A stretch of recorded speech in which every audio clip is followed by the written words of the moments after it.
पिछले 7 वर्षों में इस देश के विपक्ष ने, इस देश के प्रबुद्ध नागरिकों ने, इस देश के बुद्धिजीवी वर्ग ने और इस देश में जो बचा खुचा स्वतंत्र मीडिया है उसने बार बार याद दिलाने की कोशिश की, सलाह देने की कोशिश की, प्रधानमंत्री को ये आभास दिलाने की कोशिश की कि ये देश विविधताओं का देश है, बहुत विशाल देश है, इसको छोटे दिलो दिमाग से नहीं चलाया जा सकता।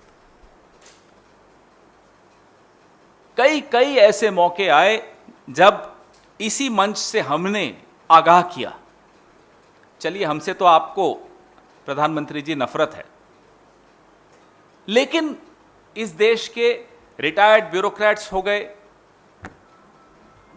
समझदार लोग हो गए, जिन्होंने इस देश को बहुत भली भांति समझा है, वो लोग हो गए, वह सब आपको सलाह देते रहे।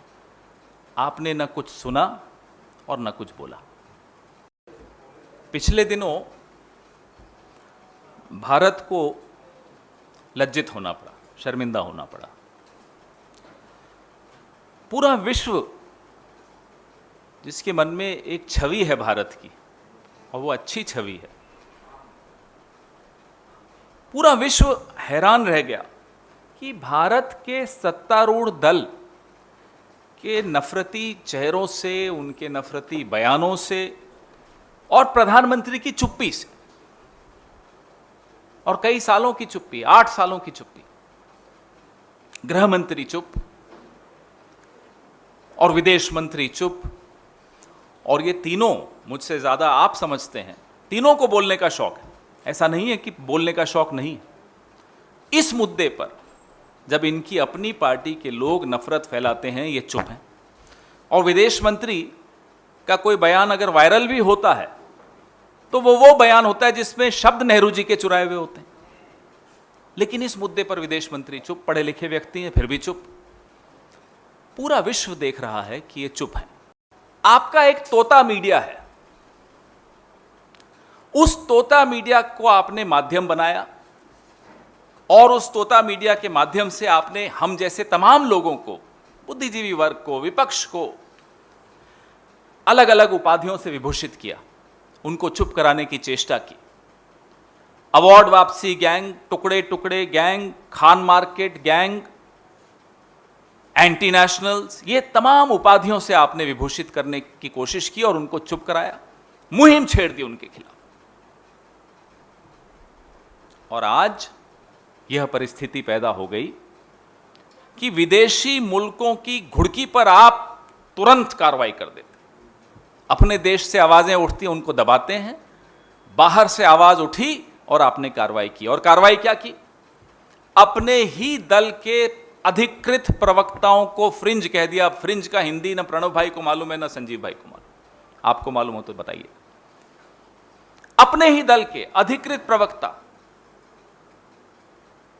उनको आपने फ्रिंज कह दिया। आप कैसे फ्रिंज कह सकते हैं, हमें तो यह नहीं समझ में आता।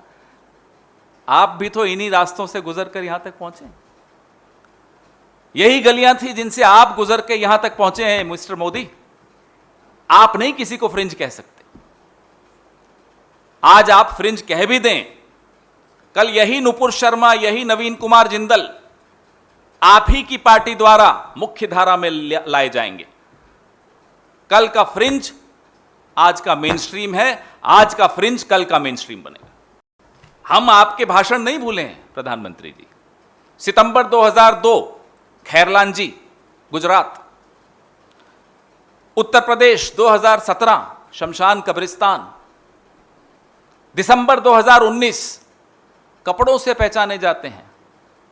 ये वक्तव्य आपके हैं।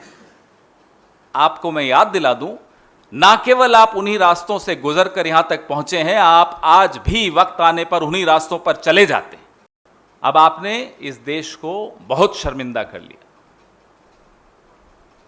यह देश अब शर्मिंदा होने से इनकार करता है। हम शर्मिंदा आपकी गलतियों से नहीं होंगे। न सही वक्त पे आपने सही बात सुनी, न सही वक्त पर आपने सही बात बोली, और आज अलग अलग मुल्कों के सामने आपको गिड़गिड़ाना पड़ रहा है, सफाइयां देनी पड़ रही है, ये हमें बर्दाश्त नहीं है। भारत का प्रधानमंत्री, भारत सरकार सफाइयां देती फिर रही है। क्यों? क्योंकि भारतीय जनता पार्टी ने गलतियां की हैं। ये कैसे बर्दाश्त होगा? अब भी समय है, प्रधानमंत्री जी चेत जाइए, और यह जो सांप पालने का शौक आपने पाला हुआ है, इस शौक को अब खत्म कीजिए, बीन बजाइए, सांपों को अपने बिलों में वापस भेजिए,